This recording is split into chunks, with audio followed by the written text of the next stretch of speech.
Le bonheur est ici et maintenant. Il n'est pas dans le passé et il n'est pas dans l'avenir. C'est souvent une phrase que l'on dit, profiter de l'instant présent, d'être ici et maintenant. Et c'est vrai que souvent on a un présent qui est imparfait. Il est imparfait parce qu'on a des frustrations, on a des colères, on a de la tristesse. Quel que soit le domaine de nos vies, il y a toujours un domaine dans nos vies où on a l'impression que ça ne va pas.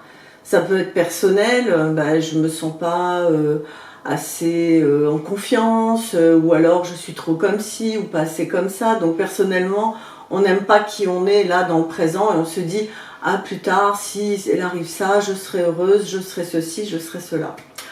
Ça peut être en amour, soit parce qu'on est célibataire. En ce moment, j'ai beaucoup ce genre de personnes, de femmes et d'hommes qui m'appellent, qui sont célibataires et qui sont vraiment dans une grande souffrance par rapport à ça, qui ont vraiment envie de rencontrer l'amour, de fonder une famille et qui me disent « je serai heureux plus tard quand je pourrai rencontrer un partenaire et fonder une famille ». Ça peut être au travail, évidemment, j'ai aussi beaucoup de personnes qui m'appellent, qui ne sont pas heureuses dans le travail, qui veulent changer de travail, ou qui n'ont pas de travail, ou qui veulent créer leur entreprise, et c'est plus tard, quand ça sera différent, je serai heureux. Ça peut être en famille, avec ses enfants, avec ses parents, ou avec son conjoint, aussi, la situation familiale, et on projette dans l'avenir que ça va aller mieux. Et ça peut être dans la santé, évidemment, on a un problème de santé, grave ou moins grave, et puis on se dit, quand je serai guéri, quand ça ira mieux, je serai heureux. Et en fait, on cherche toujours une amélioration de notre présent. Alors, en soi-même, j'ai envie de dire, c'est la base de tout être humain, de vouloir évoluer, de vouloir grandir, de vouloir changer, de projeter dans l'avenir. C'est pas un mal en soi, évidemment. Là où ça devient compliqué, c'est quand on présuppose que le présent est synonyme de souffrance, de malheur, de négativité, qu'on est triste vraiment ou en colère, etc. Vraiment, on a des émotions très fortes dans le présent parce que notre présent ne nous satisfait pas et qu'on projette une situation idéale, un futur idéal qui va nous plaire et nous rendre enfin heureux. En fait, on se dit « je serai heureux ». 3 petits points, vous pouvez remplir, quand je me marierai, quand j'aurai un nouveau travail, quand je serai maman, quand je serai à la retraite, quand ceci, quand cela. Et du coup, le présent, on n'est jamais connecté au présent. Et on se dit, non mais là, la vie, ça me plaît pas, je suis pas heureuse là je suis pas heureux, je suis pas heureuse, parce que ce présent, il me satisfait pas. Et du coup, je vais vous dire une chose, on ne profite pas de sa vie. Parce qu'il y a toujours un truc qui va pas dans la vie. On a toujours un problème à régler. Et parfois, on regarde en arrière avec nostalgie en se disant « Ah oui, mais à cette époque-là, j'étais tellement heureux. » Mais si on se replonge vraiment dans l'époque où on croit qu'on était vraiment heureux, il y aura toujours eu, à cette époque-là, dans ce passé, même ce moment où on est heureux, où on était stressé, où on se disait « Ah, j'ai envie de ça, j'ai envie de ça, j'ai envie de ça. » En fait, c'est une façon de fonctionner. En psychologie, on dit qu'on a ce qu'on appelle le moi présent, le moi tel que je suis, moi, et puis il y a la projection sur ce moi idéal. Alors dans le moi idéal, on peut projeter évidemment moi avec mon couple, moi et mon travail, moi et ma famille, moi et ma santé, etc. D'accord ? Donc, et plus cet écart entre le moi présent et le moi futur est grand, et loin, plus ça paraît incroyablement loin, plus on est en souffrance, d'accord ? Parce qu'on n'arrive pas à accueillir ce présent, ici et maintenant, ce que je vis, ce que je ressens, ce qui se passe vraiment dans ma vie. Et du coup, on ferme les yeux sur notre présent parce qu'on est concentré uniquement sur les émotions négatives et on ne voit pas ces petits moments de joie, de bonheur, etc. Pourquoi je vous parle de ça en ce moment ? C'est quelque chose qui me touche particulièrement. Vous avez vu que je vous ai fait toute une série de vidéos sur la symbolique des maladies. Je vous mettrai en lien la première et puis après si ça vous intéresse, vous irez voir les autres que je propose. Il y en a 4 en fait, sur les douleurs chroniques et toute la symbolique des problèmes de santé et de maladies. Et en fait, c'est vrai que moi, actuellement, dans mon présent, un présent qui dure depuis maintenant 3 mois à peu près, ouais, ça va faire 2 mois et demi, j'ai un problème de santé lié à ma maladie, lié à d'autres choses. Bref, j'ai mon genou, je peux pratiquement plus marcher, je fais des séances de kiné, je vais en faire d'autres, je vais voir les médecins, enfin bon. c'est un petit peu l'enfer au niveau de la santé. Le premier mois, pas moi MOI, mais MOIS, le premier mois, donc c'était en septembre, j'ai pété les plombs. Voilà, j'étais tous les jours énervée, en colère, et j'en ai marre, et voilà, et je veux me soigner, et je veux guérir, et nanana, et j'étais odieuse, un peu avec tout le monde, avec moi-même en premier. Et vraiment, je ruminais. Heureusement que je fais des méditations, etc., que je travaille sur moi hein, pour, à des moments, décoller de ça. Mais c'était compliqué parce que j'étais complètement à être dans ce mois idéal de, je me disais, allez, dans 3-4 mois, je vais être en forme, ah là là, je pourrais remarcher, faire mes balades en bord de mer, je pourrais faire ci, je pourrais faire ça. Et je pensais qu'à cet avenir où je n'aurais plus ce problème. Deuxième mois, je me suis un peu calmée parce que je me suis dit, ça va pas prendre un mois ou deux, visiblement, de ce que me disent les médecins, ça peut être un peu plus long à ce que ça revienne à la norme, l'équilibre, bon. Et là, c'est vrai que depuis une dizaine de jours, je suis vraiment en train de changer ça et de travailler en profondeur en me disant, ok, oui, ton genou il te fait mal, oui c'est douloureux, oui c'est compliqué, oui t'en as marre, ça c'est clair. Par contre, est-ce que tu es obligé de te pourrir la vie parce que le reste de ma vie va plutôt bien hein, dans tous les autres domaines, ça va plutôt bien. Donc, apprendre à faire la part des choses et à me dire, ce présent que je suis en train de vivre ici et maintenant avec mon genou qui fait des siennes, qui me fait mal, qui m'empêche de dormir, qui m'empêche de marcher, ne m'empêche pas quand même de vivre les autres choses que j'ai à vivre. Voilà, je vous fais des vidéos et puis je suis contente, ça me fait de la joie. Là, j'étais très fatiguée et puis je me suis dit non, mais j'ai vraiment envie quoi. Et j'ai écouté ce désir et cette envie comme par hasard. Je me suis connectée à mon envie du présent. Maintenant, là, mon genou, il me fait pas mal. Bon, je suis assise, remarquez, mais quand même. Donc, vraiment, quand on est dans une douleur, quelle qu'elle soit, psychologique, physique, émotionnelle, voilà, vraiment, vous pouvez prendre toutes vos douleurs, toutes vos souffrances.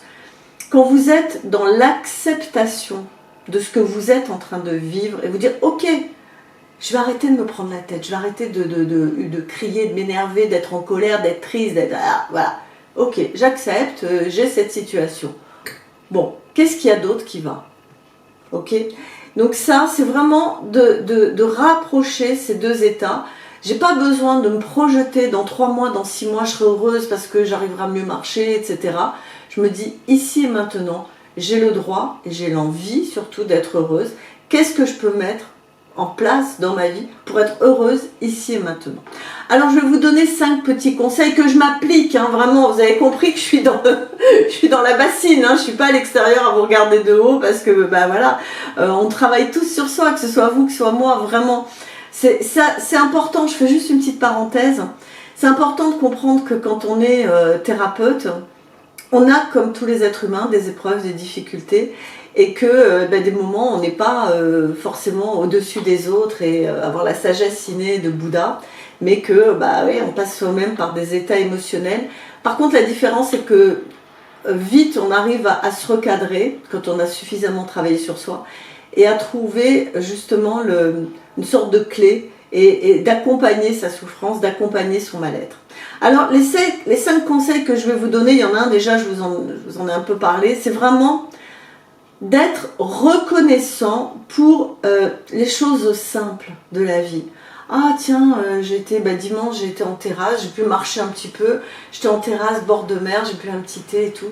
Waouh, je peux vous dire que j'ai kiffé, mais vraiment, j'étais bien quoi. En début de semaine, je suis allée à une réunion de thérapeutes et tout, j'ai passé un super moment. Bon, j'avais mal aux genoux, je m'asseyais, c'est pas grave, j'étais quand même bien. Donc, être dans la gratitude, vraiment des petites choses qu'on vit au quotidien. Deuxième point que je vous engage à le faire, même si au début c'est difficile, faites de la méditation de pleine conscience, faites de la méditation régulièrement. Moi, c'est toujours ce qui m'a aidé depuis des années, maintenant ça va faire 8-10 ans que je pratique régulièrement la méditation et ça me fait tellement de bien. Et à chaque fois que je le dis à mes clients en coaching thérapeutique, je leur dis méditez 1 fois par jour, soit le matin en vous levant, soit le soir, soit le midi, je m'en fous, mais méditez tous les jours. Vous allez voir que votre niveau d'angoisse, de stress, de colère, enfin bref, toutes ces émotions un peu où on est ballotté dedans, ça va se calmer, d'accord ? Par rapport à la méditation, vous savez que je suis beaucoup sur Instagram maintenant, hein, d'accord ? Donc sur Instagram, tous les dimanches soirs à 21h, je propose un live méditation sur un sujet précis. Donc je fais une petite explication du sujet, voilà, je parle ça pendant 5-10 minutes et après on part en méditation pendant 15-20 minutes, c'est pas très long, ça va vous prendre, allez, une demi-heure. Mais à chaque fois, les personnes qui participent à ce live me disent « Waouh, on est bien, oh, ça fait du bien, voilà ». Pour le dimanche soir, comme ça on attaque la semaine, un peu plus d'attaque. Et par rapport à la méditation aussi, je vais en profiter, j'avais pas prévu, puis du coup, je suis en partenariat avec une société qui s'appelle Essence Mana, je vous mettrai le lien dessus. Ils m'ont envoyé vraiment un objet qui est magnifique. Voilà, c'est un petit support en marbre et en bois de manguier. Et là, vous avez un pentagramme qui est le symbole de l'archange Métatron, qui est un archange de protection, etc. C'est une onde de forme. Donc, en fait, c'est un objet qui va élever la vibration dans l'espace où vous allez le poser. Moi, je l'ai reçu samedi dernier. Donc là, on est mercredi. Voilà, ça fait 5 jours que je l'ai. Et honnêtement, dans ma pièce de vie, hein, donc là, je suis dans mon salon, je sens que l'énergie est plus pétillante. Voilà, ça pétille. Si ça vous intéresse, vous avez le lien, d'accord, sous la vidéo. Vous avez un code promo qui est Denise20 et donc ça vous donne 20% de réduction. Ils ont plein d'autres objets, je vous en proposerai d'autres. Là, ils m'ont envoyé ça, ils m'ont envoyé aussi un petit collier. Ah bah, il n'est pas là, bon, je vous le présenterai une autre fois. C'est vraiment une petite société française, ils sont très sympas, ils sont en Savoie. Et puis bon, bah, c'est bientôt Noël, donc si vous avez envie de vous faire plaisir et puis de faire plaisir à des amis, la famille, faire des cadeaux, c'est très original, c'est très joli. Déjà au niveau déco, moi je trouve que c'est vraiment un très... Voilà, il est comme ça. C'est un très bel objet. Et puis ça me fait plaisir, c'est mon premier partenariat avec une société qui a de belles valeurs. Donc voilà, je suis contente de le faire et de vous en parler dans cette vidéo, même si j'avais pas prévu. En fait, c'est juste avant la vidéo, j'ai dit « Ah, mais c'est vrai, bah tiens, je vais en parler. » Voilà, ça s'est fait comme ça. Donc, méditation, le live, le dimanche soir. Si vous pouvez avoir ce support, ça va vous aider à monter en vibration. Et voilà, la méditation, ça vous aide à être ici et maintenant. Troisième point que je vous ai dit, qui peut paraître tout bête, mais... Regardez des choses un peu drôles, un peu rigolotes, hein, des films drôles, des comiques, riez un peu, essayez de rire, d'accord. Moi, je traverse une période un peu difficile, après il y a pire, hein, attendez, voilà, je relativise, mais bon, quand même. Ben, je regarde beaucoup d'humoristes, c'est sympa, j'aime bien, je regarde des films comiques, ou des séries qui me font un peu fantastique et tout, Manifeste, par exemple, sur Netflix, j'aime bien. Voilà, hein, riez, soyez dans des émotions un peu positives. Si vous pouvez, bon moi en ce moment c'est pas trop le cas, mais si vous pouvez, bah, faites un peu de sport. Le sport c'est très très bon pour tous les domaines de la vie, hein, ça fait monter les endorphines, la dopamine, etc.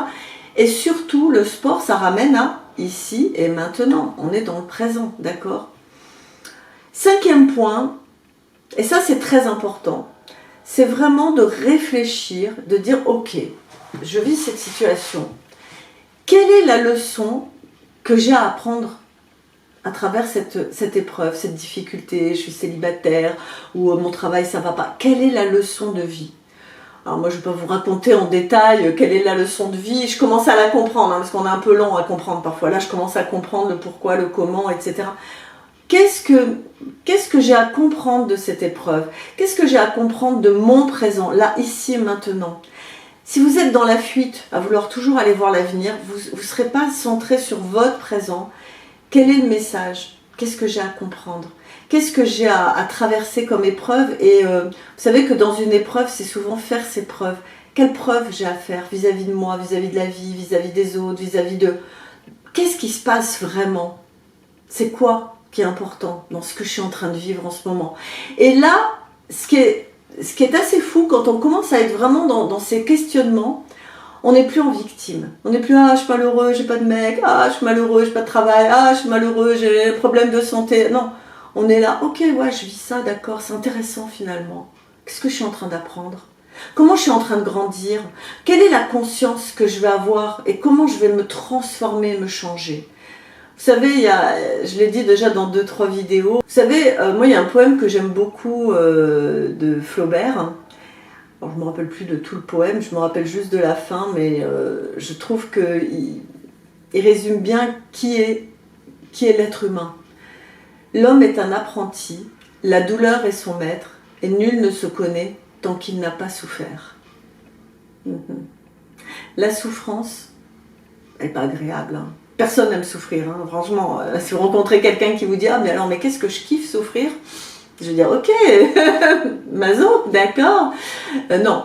Même les masos, ils n'aiment pas souffrir, en fait, hein, je vais vous dire. Bon, bref. Mais oui, l'homme est un apprenti, la douleur est son maître, et nul ne se connaît tant qu'il n'a pas souffert. La souffrance que l'on ressent est un message. La souffrance que l'on vit, c'est un apprentissage aussi. D'accord ? Et 6e point, si vraiment vous êtes blouk, en train de vous noyer dans votre souffrance du présent, de ne pas savoir où vous en êtes, de partir en dépression, en burn-out, etc., consultez tout simplement. Faites-vous aider, faites-vous accompagner. Moi actuellement, mon genou il me fait mal. Je peux vous dire, j'ai vu un médecin, j'en ai vu un autre, je vois un kiné, j'ai 2 kinés, pas un, j'ai 2 kinés. Un qui fait la kiné balnéo, l'autre qui fait rééducation, machin.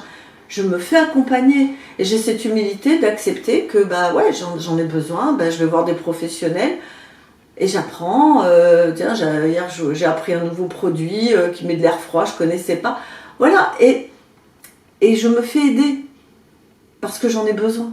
Et donc si vous avez vraiment une souffrance, alors moi je suis pas kiné, hein, donc je vais pas vous aider à ce niveau-là, mais si vous avez vraiment une souffrance terrible que vous n'arrivez pas à dépasser, faites-vous aider, faites-vous accompagner. C'est ce que j'ai dit à une cliente pas plus tard qu'hier en voyance. Elle est très malheureuse par rapport, je ne veux pas dire ce qui se passe dans sa vie, mais c'est dans l'affectif, etc. On a vraiment échangé. Je lui ai dit, mais faites un coaching avec moi pendant 6 séances. Moi, je fais un focus coaching. On se met en place sur 6 séances. Voilà, c'est pas énorme. Ça va vous prendre 1 mois et demi, puisqu'on va faire une séance par semaine. Et on va travailler dessus, on va essayer de comprendre qu'est-ce qui se passe, pourquoi vous êtes si malheureuse, pourquoi vous souffrez autant, comment faire pour souffrir moins, parce que c'est ça en fait. Et que la vie au présent, ici et maintenant, elle vous amène de la joie et que vous kiffiez votre vie en fait. Parce que c'est ça, si on est toujours à penser qu'on sera heureux dans le futur, on passe sa vie à être malheureux tout le temps. Parce que le futur n'existe pas. Le seul temps qui existe, qui est vrai, c'est là, ici et maintenant, au présent. Ok ? Bon, laissez-moi des commentaires, dites-moi ce que vous en pensez, retrouvez-moi sur Instagram, et puis pensez à vous abonner si vous n'êtes pas abonné, et puis cliquez la petite cloche, likez, partagez la vidéo, ça peut aider des personnes, voilà. Je vous embrasse, je vous souhaite une bonne semaine, et kiffez votre vie. Ciao.